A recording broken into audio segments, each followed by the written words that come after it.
Hey, Dr. Craig. I want to say that I hope God is a humanist.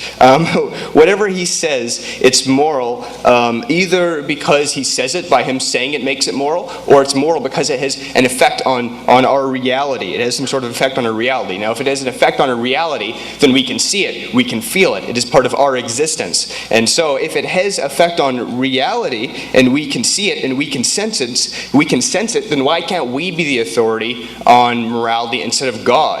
Why can't we be the ones? The only difference is that we want it instead of God wanting it. Well, I think the answer is because simply if God does not exist, then human beings are just a relatively advanced species of primate.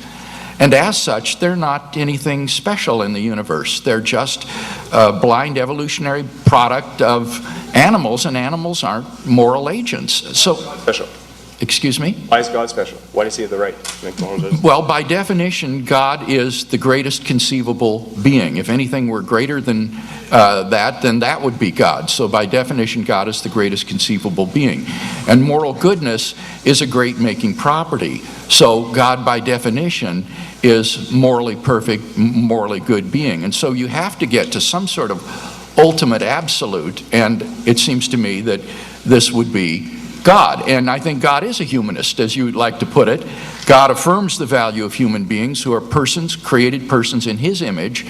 But you see, if there is no God, then we're just primates, we're just animals. And there's... Find one thing I said here. I said it would be arbitrary him saying things if it's just the fact that he said it that made it moral. I said that it's moral because we can see it in reality, so it almost exists without that. I think that the argument here is the old Euthyphro argument, which asks, is it moral because God says so, or does God say so because it's moral? And I think that's a false dilemma. I think the correct answer is to say that it's moral because that's the way God is. God's commands, which constitute our moral duties, are based upon his moral nature, which is essentially kind, loving, generous, just, and so forth. And this is the middle way through this Euthyphro dilemma.